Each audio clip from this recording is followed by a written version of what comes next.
What's going on, everybody, and welcome back to JohnnyKpicks. And in this video I'll be going over my full card, picks and predictions, also along with my bets so far for UFC Long Island, Ortega versus Rodriguez. As always, please hit that like button, also subscribe if you're new to the channel, and don't forget to turn on those notifications so you don't miss out on any of my new videos or live streams. So UFC Vegas 58 was last night, and overall it was a pretty decent card. But I ended up going 6-5 on my picks, and I ended up losing minus 1.61 units. So yeah, it definitely wasn't the greatest night for picks and bets, but honestly, it was a really tough card, and I did think that I found some good bets with good value, but unfortunately, some of them didn't really work out the way I thought they were going to, and they failed miserably, but hey, it happens. There was a lot of lower level fights in this card that I thought I knew the fighters, but they showed me a lot more that I didn't know. So now I know going forward how to bet those guys or not bet, and we'll just go from there, and this is just a learning process. Some of my favorite performances of the night was from Kakramanov, Baralho, and Fiziev. So with Kakramanov, I know I picked Ronnie Lawrence to win because I thought he was going to be the better wrestler, and boy was I wrong. Kakramanov showed really good wrestling. He took down Ronnie Lawrence whenever he wanted to, and on the feet he was pretty decent, but I think Ronnie was starting to get to him, but he didn't even need to keep this fight standing. Like, he looked really good at wrestling, he stayed in top control, and he just grinded out a win, and that was a very good win by him. And with Baralho, again, this guy's fight IQ is really good. He knows how to win fights. He knows if he needs to use his striking. He knows if he needs to use his grappling and wrestling. And he showed you that to win this fight, he needed to get the fight to the mat. And he definitely did. He used his grappling. And again, he's a really good fighter. He's very well rounded. And I think the sky's the limit for this guy. I think he's going to be in the top 10 really shortly. And not to mention a call out to Duplessis. Like, come on, dude. This guy's ready to go.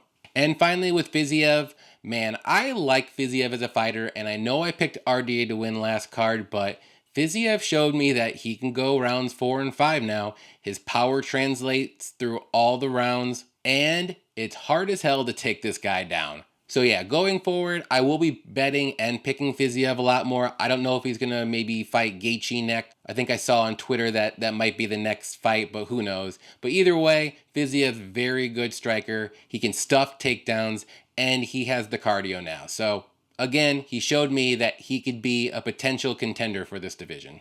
And yes, let's not forget the battle of the trash cans, Vanderaa versus Sherman. Now, I have no idea how Vanderaa can lose to Sherman, and I'm not trying to take anything away from Sherman. He looked pretty good in that fight. In the third round, he just landed one that knocked out Vanderaa, but man, just low fight IQ. Vanderaa just needed to try to go for a takedown, and he probably could have got him down. That was the way to win that fight. He didn't do it. He wanted to stand and bang with Sherman, and look what happened. So right now, the battle of the trash cans needs to happen, and it's going to be Badeau versus Vanderaa. I want to see this fight. Make it happen. Make it happen in Paris. Let's go. Because whoever loses that fight will be the biggest trash can in the heavyweight division. Because those two right now, for me, down there. And I'm sorry if I offend anyone when I call fighters trash cans, but hey, get over it. But alright guys, let's get to my picks and predictions for UFC Long Island. The first fight we have is Jessica Penne versus Emily Ducote. Penne is 14-5, 39 years old, 5'5", with a 67-inch reach. And Ducote is 11-6, 28 years old, 5'2", with a 64-inch reach. So this is actually a tough one to call here, but Penne does have good grappling and really good submissions. And her striking is pretty good. It has come along over the fights, but she's mainly a grappler and submission artist. And Ducote is making her UFC debut. She has really good striking with decent power as well. And she is pretty durable, but she has been submitted a couple times in her career, so that is a little red flag for me. So obviously, Penny's going to be live here if this fight does get to the mat. She does have really good submissions off her back, and she has really good rear naked chokes. But if this fight does stay standing, I will give Ducote the edge in striking. I think she's going to be able to outstrike Penne. I'm going to go with Ducote to win this one. I do think she'll be able to play it safe and not get on the ground. And if she does keep the fight standing like I do think she will, she should be able to outstrike Penne for a win here. So with my pick, I'm going to say Ducote wins this one by decision. Next fight we have is Dwight Grant versus Dustin Stoltzfus. Grant is 11-5, 37 years old, 6'1" with a 76.5-inch reach. And Stoltzfus is 13-4, 30 years old, 6 foot with a 75-inch reach. So this is going to be another fight that's hard to predict.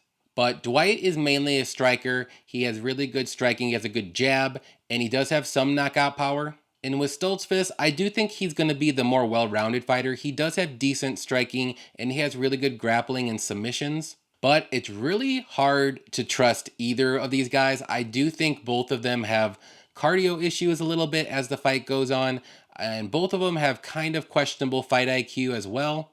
And also, both guys can get the finish here. Stoltzfus could potentially get the knockout or submission, and Grant can definitely get a knockout here because both guys are a little chinny as well.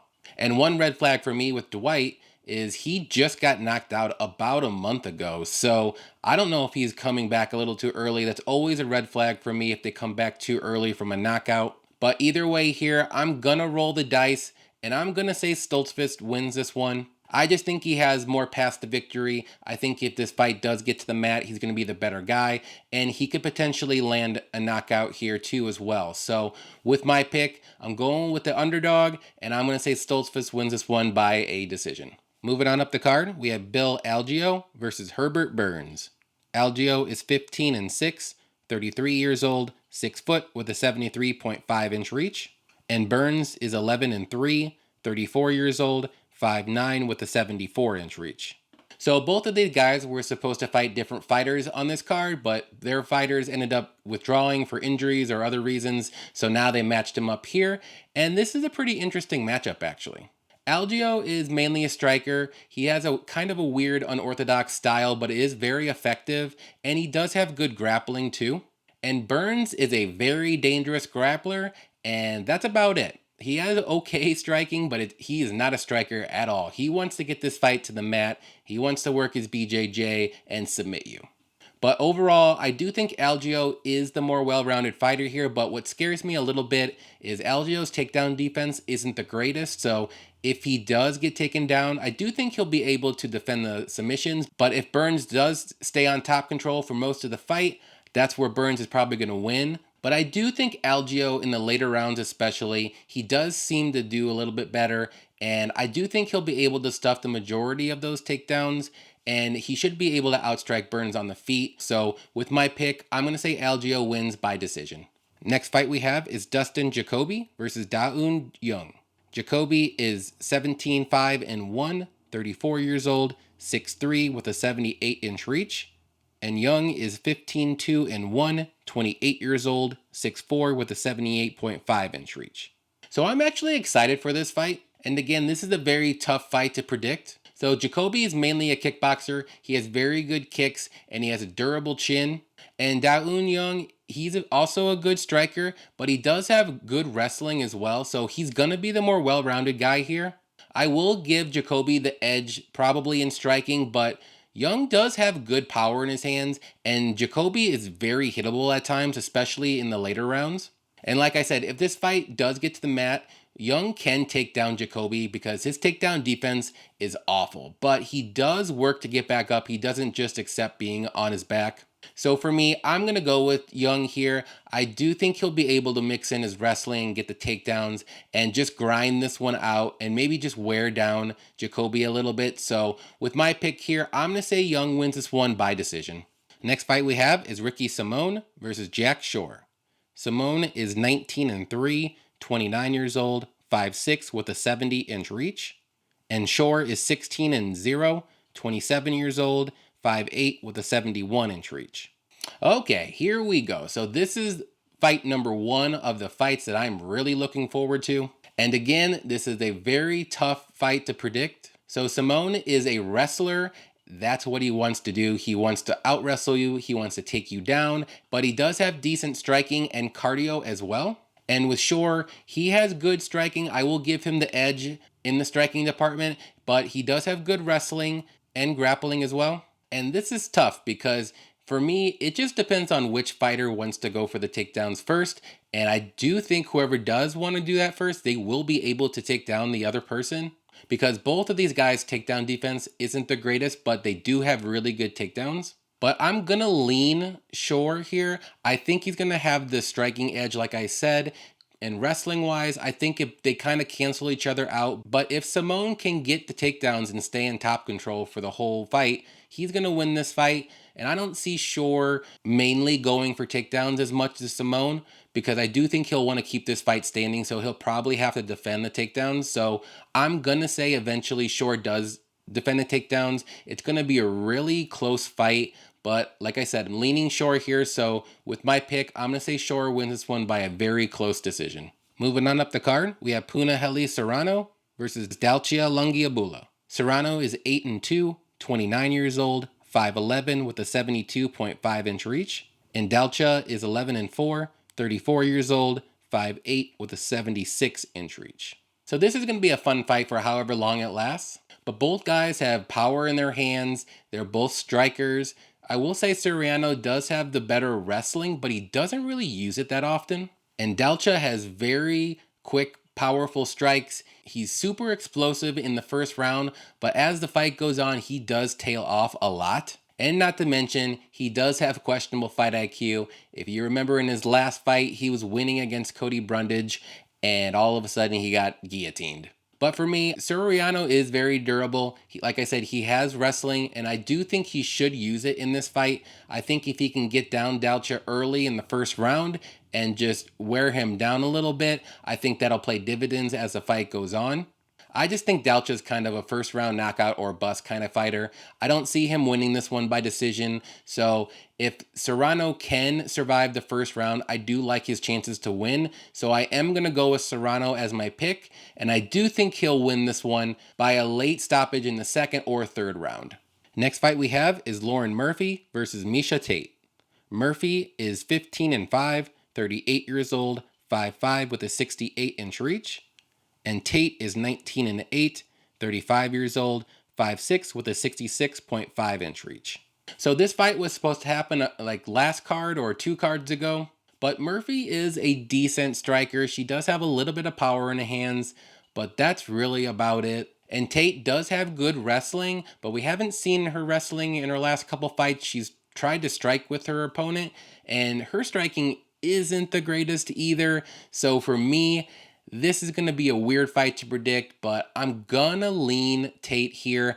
I think if she uses her wrestling that she does have, and she does have really good wrestling, she should be able to get Lauren Murphy down on the mat, and from there, she should be able to stay on top control and just wear down Murphy, because she is going to be the stronger fighter for sure, and I just don't think Murphy has any answers on the ground when she's on her back. So, like I said, I'm going to pick Tate here. If this fight does stay standing, it's going to be a lot closer than the line says, and Murphy could potentially get the upset win. So, with my pick here, I'm going to say Tate wins this one, and she wins by decision. Next fight we have is Shane Burgos versus Charles Jourdain. Burgos is 14-3, 31 years old, 5'11", with a 75.5-inch reach. And Jourdain is 13-4-1, 26 years old, 5'9", with a 69-inch reach. Okay, so this is fight number 2 that I'm really excited for, but both guys are very good strikers. Burgos is mainly a boxer. He likes to use his hands a lot. And Jourdain's a little bit of a wild card. He'll use his kicks, he likes elbows, knees, and he does have good grappling as well. But for me, this is going to be a striker's delight. I think this fight will stay standing for the whole fight. And I will say, though, I'm a little bit worried about Burgos' chin, but I don't think Jourdain has the power like Edson had, and I don't think he'll be able to knock out Burgos by any means, but it is a little worrisome. And with Burgos' volume, I do like Burgos to win here. It's going to be a close fight, don't get me wrong. But I'm going to go with the better striker, and I do think it's Burgos here. And this could potentially be fight of the night candidate. So with my pick here, I'm going to say Burgos wins this one and wins this one by decision. Next fight we have is Matt Schnell versus Sumudaerji. Schnell is 15-7, 32 years old, 5'8", with a 70-inch reach. And Sumudaerji is 16-4, 26 years old, 5'8", with a 72-inch reach. So this is going to be another striker versus striker showdown here, and both guys have really good striking, but I will give the technical edge to Sumudaerji. I just think he's a little quicker, he likes to move forward, but Schnell does have good power, and he's a pretty good counter striker as well. If this fight does go to the mat, I will give Schnell the edge in grappling. He does have pretty good submissions, but I don't think this fight will. I don't think Schnell's going to shoot for takedowns or anything like that. And for me, the betting line is way too wide here. I do like Sumudaerji a little bit more than Schnell, but not at that price tag, because I think this fight will play out a lot closer. But I'm going to go with Sumudaerji like I said. I just think he's going to be able to outstrike Schnell, and Sumudaerji does have good volume with the strikes. So with my pick here, I'm going to say Sumudaerji wins this one by a close decision. Moving on up the card, we have Jingliang Li versus Muslim Salikhov. Li is 18-7, 34 years old, 6 foot with a 72-inch reach. And Salikhov is 18-2, 38 years old, 5'11 with a 69.5-inch reach. All right, so again, another striker versus striker showdown here, but both guys have really good striking. But I will say Salikhov does have wrestling in his back pocket, and that's what I think he needs to do. He needs to go out there, he needs to wrestle Jingliang and get him to the mat, because Jingliang doesn't really have a good ground game. It's hard for him to get back up, and he's susceptible to submissions as well. If this fight does stay standing, it will be close. Both guys have, like I said, both guys have good striking, but I'm going to lean Salikhov here. I do think he's going to be the better overall fighter, and he should use his wrestling to get this victory. So with my pick, I'm going to say Salikhov wins this one by another close decision. All right, co-main event time here. We have Michelle Waterson versus Amanda Lemos. Waterson is 18-9, 36 years old, 5'3 with a 62-inch reach. And Lemos is 11-2-1, 35 years old, 5'4 with a 65-inch reach. So this is a very interesting fight. Both fighters are mainly strikers, but Lemos is going to be the bigger fighter, and she's definitely going to be the stronger fighter with more power. Waterson does like to use a lot of kicks, but that might not be a good idea in this fight, because the one way you counter kicks is to punch someone right in the face when they do it. And if that happens, I think Lemos can eventually knock out Waterson. She's got really crazy power for this division. But the one thing that does kind of worry me about Lemos is her cardio. She does tend to slow down after the first round a little bit. So if she doesn't knock out Waterson in the first round, it could be a little dicey. But I do think Lemos will eventually get the knockout. I think she's going to be able to land the cleaner strikes and do more damage. So with my pick here, I'm going to say Lemos wins this one by knockout. All right, main event time here. We have Brian Ortega versus Yair Rodriguez. Ortega is 15-2, 31 years old, 5'8 with a 69-inch reach. And Rodriguez is 13-3, 29 years old, 5'11 with a 71-inch reach. Okay, so fight number 3 of the fights that I'm looking forward to, and this is going to be a super amazing fight. And I'm sure everyone already knows, but Ortega has really good grappling, really good submissions, so he's definitely going to have the edge in grappling here. And Yair has very good striking, and I'm going to give him the striking edge here. I know Ortega's striking has looked decent recently, but he's kind of fallen in love with it a little too much for me. He doesn't really go for takedowns anymore, and even when he did, he doesn't have good takedown ability. It's hard for him to get the fighter to the mat, and I do think Yair is hard to take down. And if you go back and watch both fighters fight against Max Holloway, Yair did a lot better against Max Holloway, and I don't know if that means anything or not, but I like Yair's chances here, especially on the feet. If he does get taken down for whatever reason, I do think he'll be able to defend the submissions, even though Ortega is very good, like I said. But I don't think it's going to happen. It might happen once, but after that, I think the fight will stay standing, because I just have this feeling Ortega's is going to want to strike with him, and I don't think that's a good idea, because he's very hittable, and I can see Yair Rodriguez ending this fight in the later rounds. So with my pick, I'm going to say Yair wins this one by a late round knockout, maybe in the 4th or 5th round. All right, guys, those are my picks and predictions for UFC Long Island. But let's jump right into my bets so far that I have in 3, 2, and 1. So the first bet I have is an underdog bet. I bet 1 unit on Jung to win, and I got that at plus 120. So like I said in my predictions, Jung is gonna have the better wrestling here, and he should be able to mix in some takedowns here and there to get the fight to the mat, because if he does keep this fight standing, it's gonna be a lot closer. But overall, I do like Jung striking, I do like his wrestling, and he should be able to beat Jacoby if he implements a wrestling game plan here. So I like Jung's chances, and I'm gonna give it a shot here. The next bet I have is a 2-fighter parlay. I bet 1 unit on Salikhov and Lemos to win, and I got that at plus 102. So I really like both of these fighters' matchups. I think Salikhov is the more well-rounded fighter. I do think if he uses his wrestling as well, he should be able to win this fight fairly easily. But if it's on the feet, again, it's going to be close, but I do like Salikhov's chances. And with Lemos, I think she's going to be the better striker. She's going to have more power, and eventually she's going to be able to catch Waterson and get the knockout maybe in the first or second round. And my last bet so far that I have is another underdog bet. I bet 1 unit on Yair to win, and I got that at plus 140. So I do think this fight will be close, but Yair is going to have the clear advantage on the feet. And Ortega, it's just really hard for him to get the fight to the mat. He doesn't have great takedowns, so I do think Yair will be able to stuff the majority of them. And I can see after a couple times Ortega just not going for takedowns anymore if he doesn't get them, and he'll keep this fight standing because I do think he likes his striking a little too much. It is better than it was, but it's not as good as Yair. And he's super hittable. I just see Yair piecing him up on the feet and eventually getting the knockout, maybe in the 4th or 5th. If not, I could see a decision win too. So I like Yair's chances. I'm going to roll the dice here at plus 140. All right, guys, those are my picks, predictions, and bets so far for UFC Long Island. Thank you everybody for watching, and don't forget to check back on this video in the comment section or my Instagram for any added bets throughout the week. I will let you know now though, I am definitely waiting for the over and unders to come out because I think the majority of my bets will be over unders. I hope everybody enjoys the fights this weekend, and until next time, happy fight night.